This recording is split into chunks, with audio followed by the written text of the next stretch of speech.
નમસ્કાર વાલા વિદ્યાર્થી મિત્રો, સ્વાગત છે તમારું। આજે વાત કરીશું ધોરણ 8માં આપણી એનએમએમએસની જે પરીક્ષા તારીખ 3/1/2026ના રોજ જે પેપર લેવામાં આવનાર છે તેમાં મિત્રો 30 ગુણનું સામાજિક વિજ્ઞાનનું પેપર તમારે પૂછાવાનું છે।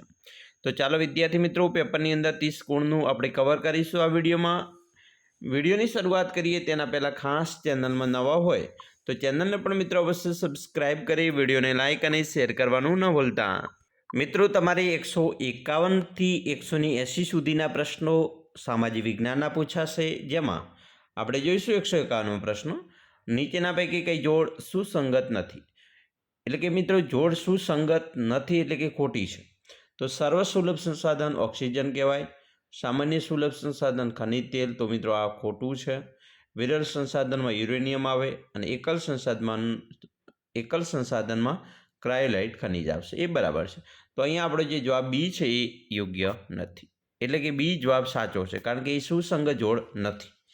152મો પ્રશ્ન છે, ગુજરાતમાં ઉર્જાના બિનપરંપરાગત સ્ત્રોત દ્વારા ઉર્જા મેળવતા સ્થળના નામમાંથી અયોગ્ય નામ જણાવો।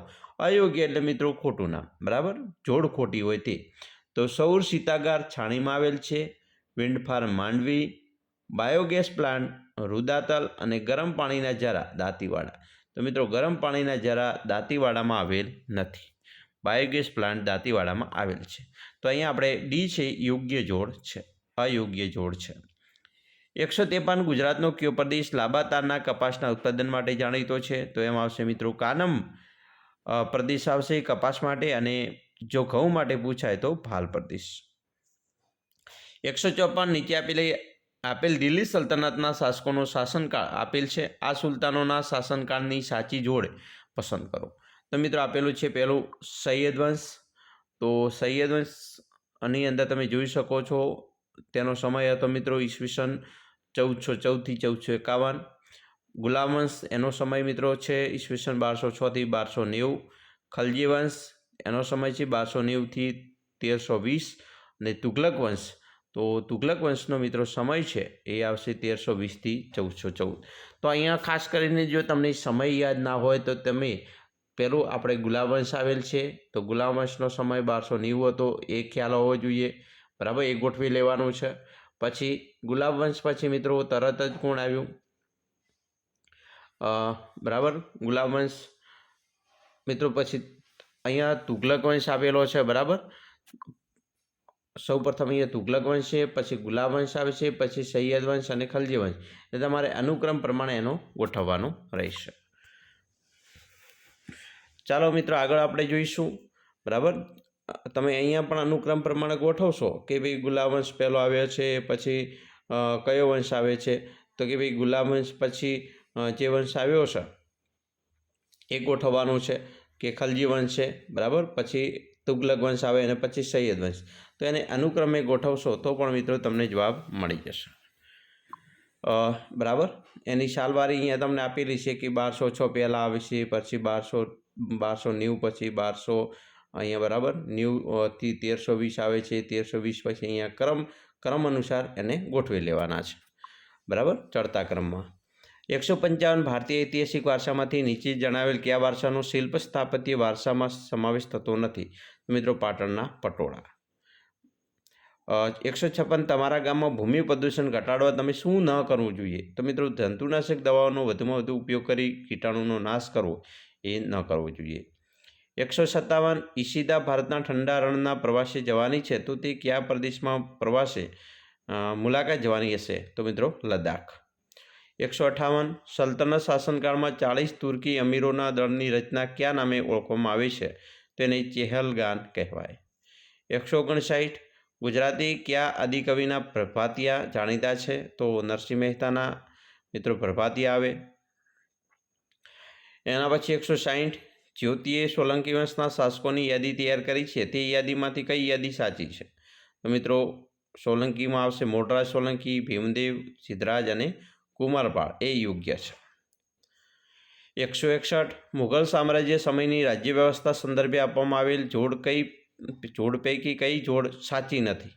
તો મિત્રો જાગીરનો વડો અધિકારી અને વાકિયાનવિસ એ ખોટું છે, બરાબર. મહેસૂલી વ્યવસ્થાનો વડોને વજીર કહેવાય, સેનાના વડાને મીરબક્ષ અને ન્યાય વ્યવસ્થાના વડાને કાજી કહેવાય.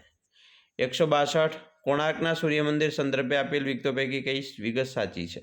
તો મિત્રો કોણાર્કના સૂર્ય મંદિરમાં આવશે મંદિરનું નિર્માણ 13મી સદીમાં થયું હતું અને બીજું ગંગવંશના રાજા નરસિંહવર્મન પ્રથમના સમયમાં મંદિરનું નિર્માણ થયું હતું. એટલે 1 અને 3 બંને સાચી છે. આ મંદિર કર્ણાટકમાં આવેલું છે તો મિત્રો એ ખોટું છે. બરાબર, કારણ કે કોણાર્કનું સૂર્ય મંદિર ઓડિશામાં આવેલ છે. 163 લેખક અને તેમની રચનાના સંદર્ભે આપવામાં આવેલ જોડ પૈકી કઈ જોડ સાચી છે? તો તુલસીદાસનું વિનય પત્રિકા છે, બાકીની જોડ છે ખોટી છે. 164 મહાસાગરના કવચને ખલિયા કહેવામાં આવે તો મિત્રો એને સીમા કહેવાય. 165 આયનાવરણ અને બાહ્યાવરણ જેવા બે પેટા વિભાગોમાં વહેંચાયેલા આવરણ એટલે ઉષ્માવરણ. 166 સાગ, સાલ, લીમડો, શીશમ વગેરે જેવી કઠણ અને ઇમારતી લાકડું આપતી વનસ્પતિઓ પર સંશોધન કરવા માટે ભવ્ય કયા પ્રકારના જંગલોની મુલાકાત લેવી પડશે? તો એમાં મિત્રો આવશે ઉષ્ણકટિબંધીય ખરાઉ જંગલો. 167 વિધાનસભાના સભ્ય બનવા માટેની લાયકાતના સંદર્ભે કઈ બાબત સાચી નથી? તો મિત્રો સાચી બાબતમાં આવશે તેની ઉંમર 21 કે તેથી વધુ હોવી જોઈએ, તેની ઉંમર 25 વર્ષ કે તેથી વધુ હોવી જોઈએ. પહેલી તો તે સરકારી સંસ્થામાં સંવેદન હોદ્દો ધરાવતો હોવો જોઈએ, તો એ વિધાન બંને ખોટા છે. 1 અને 3 તે નાદાર ન હોવો જોઈએ અને તે અસ્થિર મગજનો સાજા કે પામેલ ગુનેગાર ન હોવો જોઈએ, એ બે સાચા છે અને 1 અને 3 ખોટા છે. 168 ભારતમાં સંધિ સેવાઓની શરૂઆત કરવાનો શ્રેય કયા ગવર્નર જનરલને જાય છે? તો સંધિ સેવામાં મિત્રો આવશે કોર્નવાલિસ. 169 યુરોપના ગ્રીનલેન્ડમાંથી મળી આવતા ક્રાયોલાઇટ ખનિજનો સમાવેશ કયા પ્રકારના સંસાધનોમાં થાય છે? તો ક્રાયોલાઇટ ખનિજને એકલ સંસાધન કહેવાય. 170 ભારતમાં આવેલ ખનિજ તેલના મુખ્ય ઉત્પાદક ક્ષેત્રમાં કોનો સમાવેશ થાય છે? તો મિત્રો ભારતમાં અસમમાં દિગ્બોય અને મુંબઈમાં બોમ્બે હાઈ બંનેનો સમાવેશ થાય. 171 અંગ્રેજોના શાસનકાળમાં ભારત કુલટી, બુરહાનપુર અને ભદ્રાવતીમાં કયા ઉદ્યોગોના કારખાના શરૂ કરવામાં આવ્યા હતા? તો મિત્રો આવશે લોખંડ પોલાદ ઉદ્યોગ. 172 આંધ્રના ભોજ તરીકે કોને ઓળખવામાં આવે છે? તો કૃષ્ણદેવરાય. 173 કાળા પેંગોડા તરીકે ઓળખાતું રથ મંદિર કયા રાજ્યમાં આવેલ છે? જવાબ આવશે ઓડિશા. 174 અગ્નિકૃત ખડક તો બેસાડ, જળકૃત ખડક તો રેતાળ પથ્થર. 175 નીચેનામાંથી કયું મોસમી પવનોનું ઉદાહરણ છે? તો નૈઋત્યના પવનો. એના પછી 176 અહીંયા જે આપેલો છે એ શું સંકેત બતાવે છે? તો નો યુ ટર્ન બતાવે છે. 177 વિશ્વ ગ્રાહક દિન ક્યારે ઉજવવામાં આવે? તો 15મી માર્ચ. 178 સ્ટોરેજ બેટરી બનાવવા કયું ખનિજ ઉપયોગી છે? તો સીસુ. 179 નીચેનામાંથી કયું દુર્લભ સંસાધન છે? તો ક્રાયોલાઇટ. અને 180 ડચ તો મછલીપટ્ટનમ અને ડેનિશ તો શ્રીરામપુર.